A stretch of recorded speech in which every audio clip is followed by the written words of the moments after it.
Please like, comment, and subscribe to hear more haunting tales and haunted locations. They said the fields were cursed long before the girl was born, long before the farmhouse leaned under the weight of storms, long before the animals began dying with their eyes wide open, long before a 12-year-old farm girl walked into the corn at midnight and came back speaking in a voice that did not belong to any living thing. Her name was Elsie Bell. And in the forgotten corners of Briar County, where dirt roads cut through black fields and old families keep older secrets, her name is still not spoken after sundown, because some stories fade. This one rooted itself in the soil, and every harvest after, something came back with the corn. The Bell Farm sat at the edge of Widow's Ridge, a stretch of land locals avoided even in daylight. It was not a pretty place. The hills rolled like broken backs. The trees grew twisted and low. The soil was dark, almost black, and after rain, it clung to boots like wet ash. People said nothing good ever grew there without taking something in return. The farm had belonged to the Bell family for 3 generations.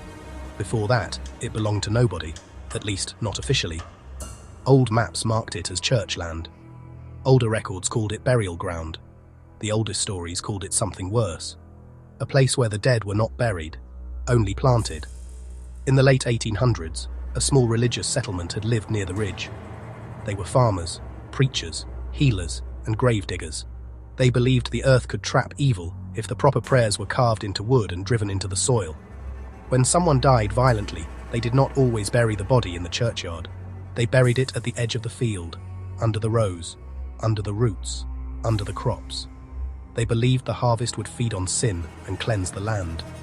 But one winter, the settlement vanished. No disease was recorded. No war reached the ridge. No fire destroyed the homes. They were simply gone. All that remained were empty cabins, cold hearths, and a field full of wooden markers hammered deep into the dirt. Years later, the markers were pulled up.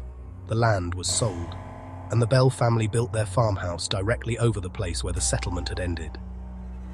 Elsie was born in 1912. Her mother died the same night.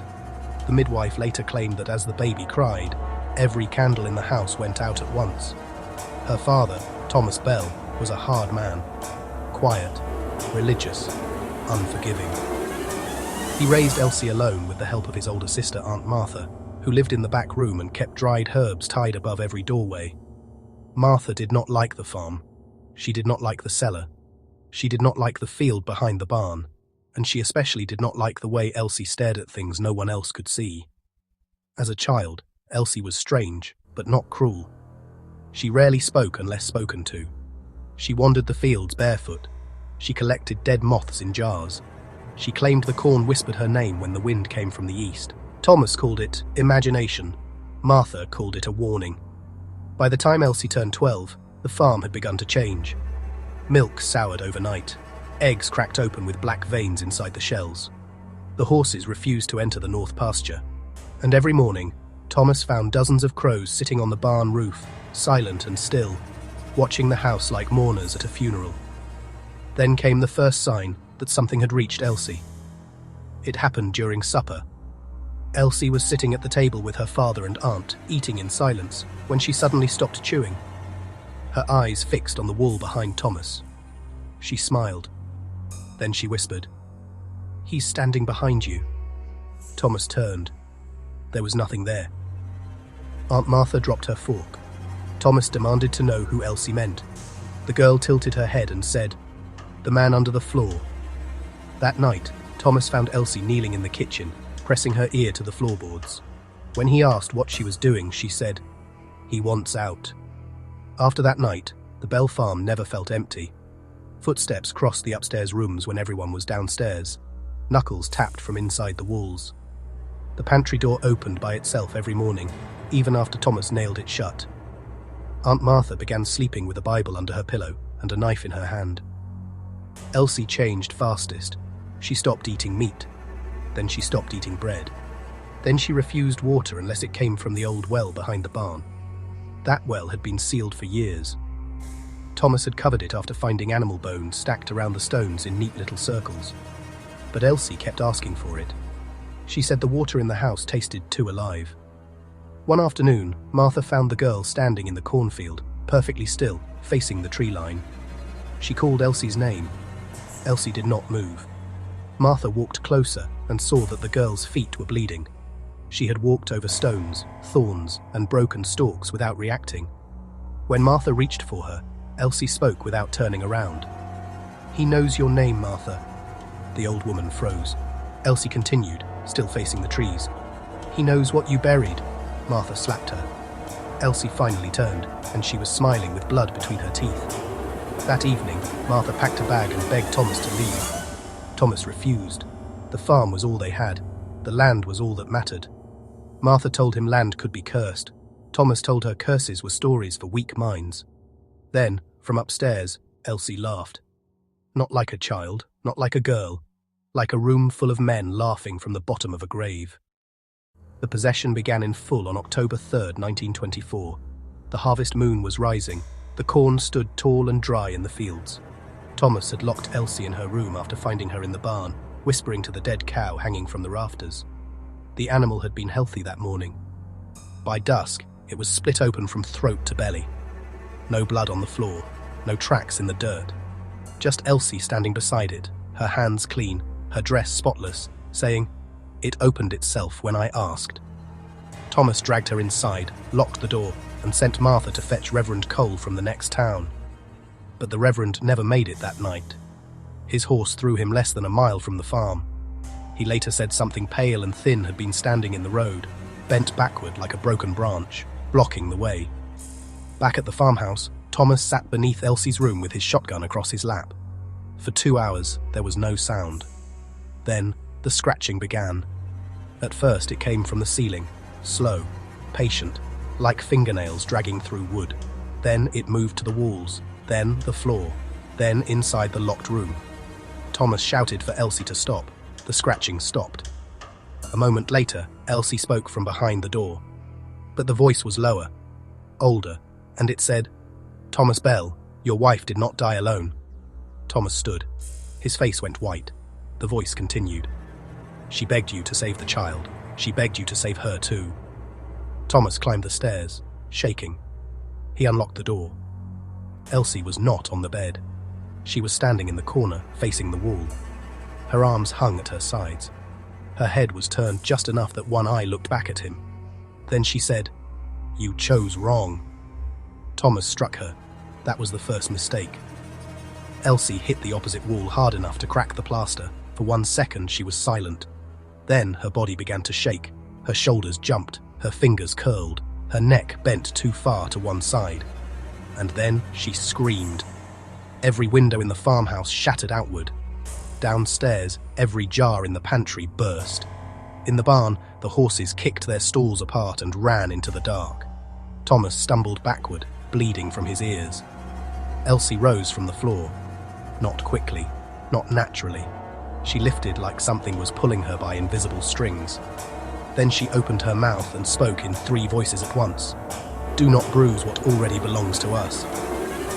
Reverend Cole arrived the next morning with a swollen face, a limp, and 2 men from the church. By then, the Bell farmhouse smelled like rot.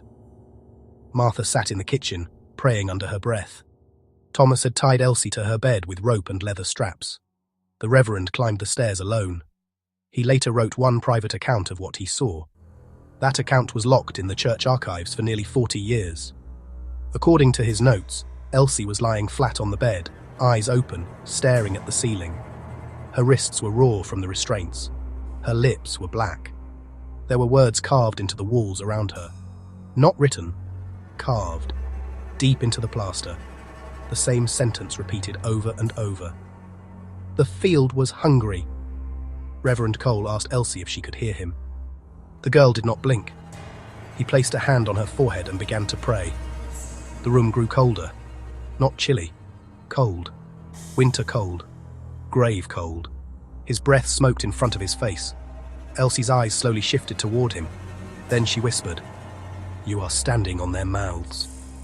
The Reverend stopped praying. Elsie smiled. Every prayer sinks, every scream grows. The bed began to tremble. The walls creaked. Something knocked beneath the floorboards.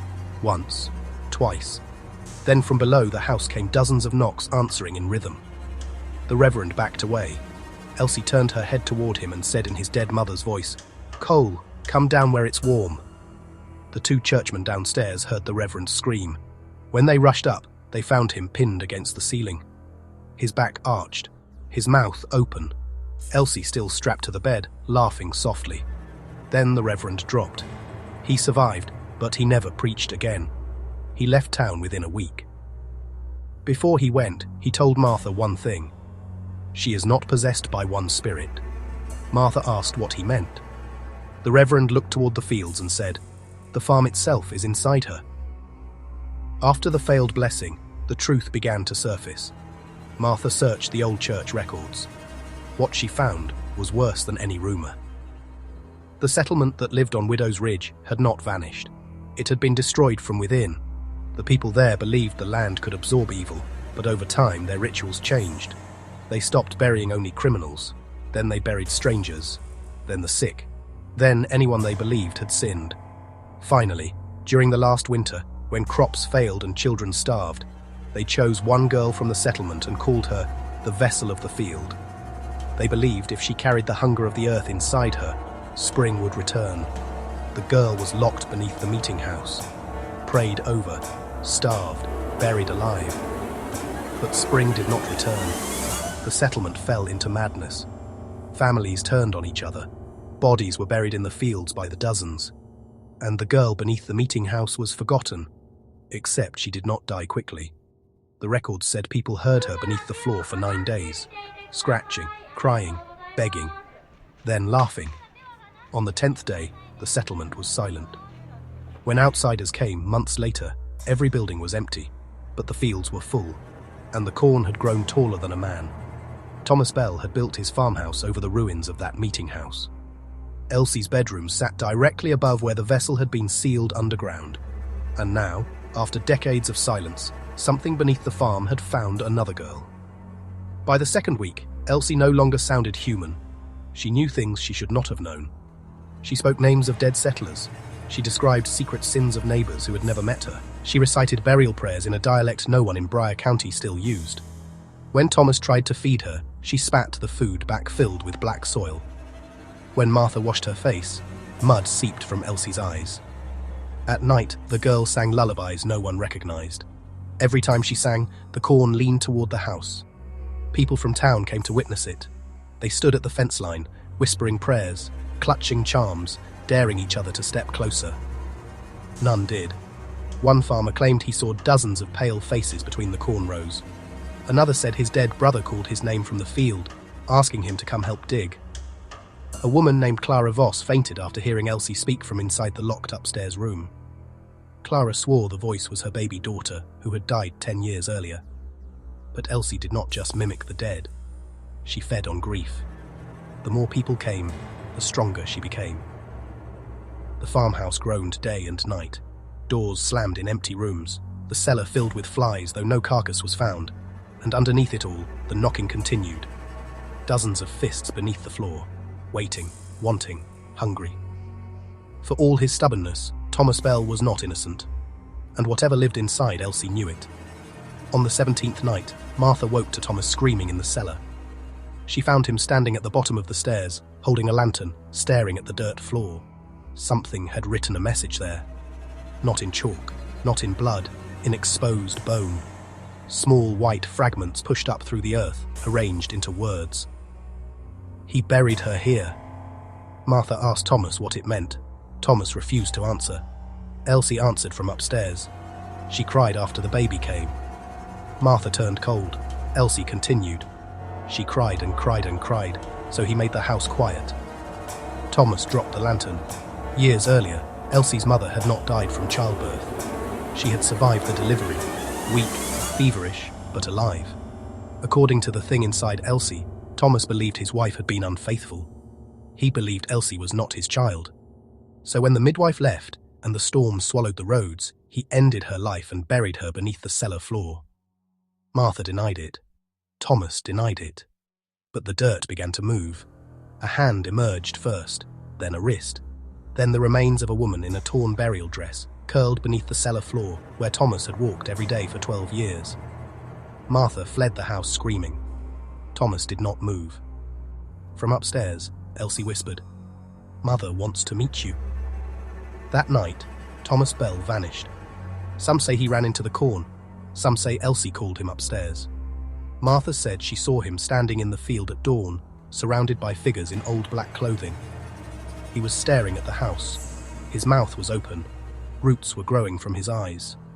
By sunrise, he was gone. With Thomas missing and Reverend Cole broken, the town decided the farm had to be burned.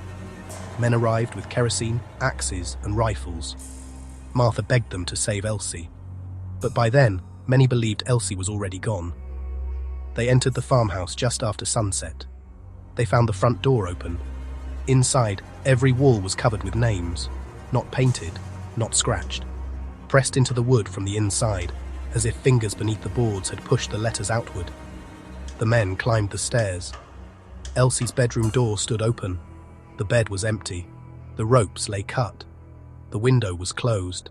No one understood how she had escaped. Then someone heard singing from the cellar. They followed it down. The cellar floor had collapsed into a pit. A black opening yawned beneath the house, deeper than any cellar should be. From below came Elsie's voice, soft, sweet, calling Aunt Martha. Martha pushed past the men and went to the edge. She looked down. No one knows exactly what she saw, but witnesses said her hair turned white before she screamed. The men dragged her back as pale hands began reaching from the pit. Small hands, large hands, hands with no skin, hands covered in roots and soil. Then Elsie climbed out. She was barefoot. Her dress was stained black from the waist down. Her face was calm, too calm. Martha sobbed her name. Elsie looked at her aunt and said, "She's still in here." For 1 second, the girl seemed to return. Her eyes filled with tears. Her voice trembled. She whispered, "Don't let them plant me." Then her body snapped backward. The other voice returned. "Too late." The men opened fire. Every gun jammed. Every lantern went out. In the dark, something moved through the room. Fast, wet, breathing hard. By the time the men escaped the house, 3 were missing. Martha was gone, and Elsie stood in the upstairs window, watching them run. At dawn, the farmhouse burned. It burned for 2 days. The barn collapsed. The roof caved in. The fields caught fire. The old well cracked from the heat. And when the smoke finally cleared, the Bell farm was nothing but ash. But they never found Elsie's body. They never found Martha. They never found Thomas. They only found the cellar pit, sealed shut with hardened black earth. And growing from that earth was a single stalk of corn, green, healthy, untouched by fire. The town tried to forget. They buried the records. They tore the Bell name from the church register. They warned children away from Widow's Ridge. But forgetting is not the same as ending. Years later, families living near the old Bell property began reporting strange things. A girl standing at the edge of the field after midnight. Bare feet in the mud outside bedroom windows. Corn husks left on doorsteps, tied with strands of black hair. Cows refusing to graze near the ridge. Children waking with dirt under their fingernails, whispering names they had never heard before. In 1956, a farmer named Samuel Greer bought part of the old land and tried to plant soybeans. Nothing grew. The next year, he planted wheat. Nothing grew. The third year, he planted corn. The crop rose higher than his house. Samuel disappeared before harvest. His wife said she heard him talking in the field the night he vanished. Not arguing, not screaming. Talking softly, like he was answering questions. When searchers entered the corn the next morning, they found his hat, his boots, and a line of footprints leading to the center of the field. At the center was a circle of dead stalks. Inside the circle, the dirt had been freshly turned, and from beneath it came scratching. Nobody dug. By the 1980s, Widow's Ridge became a dare. Teenagers drove there at night, parked near the ruins, and waited to see the farm girl. Most saw nothing. Some heard a child crying. Some heard a woman singing. Some claimed the corn moved even when there was no wind. But the worst account came from a group of 4 boys in 1987. They entered the field with flashlights, laughing, drunk, trying to scare each other. Only 3 came out. The 4th, a 17-year-old named Danny Cole, grandson of the ruined Reverend, vanished. His friends said they heard him call out from deeper in the field. When they turned, He was standing between the rows with a girl in an old dress. Her hand was in his. Her face was hidden by her hair. Danny told them, "She says she knows Grandpa." Then he walked backward into the corn. The boys chased him. They ran for what felt like minutes, then hours. The rows seemed to shift. The path behind them vanished. The corn closed in. Finally, the three boys stumbled out near dawn, nearly a mile from where they entered. Danny was never found. But his mother received a letter 1 week later. No stamp, no return address, just a dirty envelope on her kitchen table. Inside was a strip of cloth from Danny's shirt, and a note written in a child's handwriting. He was hungry too. Some say Elsie Bell was possessed by the buried girl from the settlement. Others say the buried girl was only the doorway. The real thing was older. Older than the church, older than the farm, older than the names carved into those wooden markers. The settlers believed the land could trap evil. But what if the land was never trapping anything? What if it was feeding? Every body buried in the field, every secret hidden under the floor, every sin pressed into the soil, every prayer spoken in fear. All of it went down, and something beneath Widow's Ridge learned to speak with human voices. It learned grief. It learned guilt. It learned how to wear the dead like masks. And when Elsie Bell was born into that farmhouse, above that pit, with a murdered mother beneath her feet and a father drowning in secrets, it found the perfect vessel. A lonely girl. A silent house. A field full of mouths. That is the darkest part of the story. Maybe Elsie was not chosen because she was weak. Maybe she was chosen because everyone around her had already given the darkness enough to work with. The final official report connected to Elsie Bell came in 1999. A land surveyor was sent to mark property lines near Widow's Ridge for possible development. He entered the area alone. He returned 3 hours later, pale, shaking, and unable to speak. In his truck, police found his map covered with the same phrase written dozens of times. The field was hungry. When questioned, he claimed he found the remains of a foundation beneath the weeds, an old farmhouse, a burned cellar, and beside it, a well that should have been sealed. He said he looked down into the well and heard a girl crying. When he called out, the crying stopped. Then a voice from inside the well said, "Tell them I'm still growing." The surveyor quit the next day. The development was cancelled. Widow's Ridge remains mostly untouched. No farms operate there now. No homes stand on the old Bell land. But locals say the corn still grows some years, even though no one plants it. A few rows at first, then more. Always near the place where the farmhouse burned, always taller than it should be, and sometimes in late October, when the moon is bright and the road is empty, drivers passing Widow's Ridge see a young girl standing at the edge of the field, barefoot, pale, hair hanging over her face. She never waves, she never runs, she only watches. And if you stop the car, if you lower the window, if you make the mistake of asking whether she needs help, she will lift her head just enough for you to see her mouth. Not smiling, not frowning, just full of black soil. Then she will whisper your name, even if no one told her, even if you have never been there before, even if you are only passing through. Because the thing inside Elsie Bell did not die in the fire. It did not burn with the farmhouse. It did not vanish with the old settlement. It sank back into the land, back into the roots, back into the rows, waiting for another lonely voice, another hidden sin, another body to bury, another girl to grow through. So if you ever find yourself on a back road near Widow's Ridge and you see corn growing where no farm should be, keep driving. Do not stop. Do not listen. Do not answer the crying from the field. And whatever you do not follow the barefoot girl into the rows, because once the field learns your name, it never forgets where to plant you. The story of Elsie Bell is the kind of rural nightmare that feels older than the farmhouse, older than the family, and older than the town that tried to bury it. At its core, it is not just a possession story, but a legend about land that remembers every secret placed beneath it. And in Widow's Ridge, the darkest law is simple. Some evil does not haunt a house. It waits in the soil.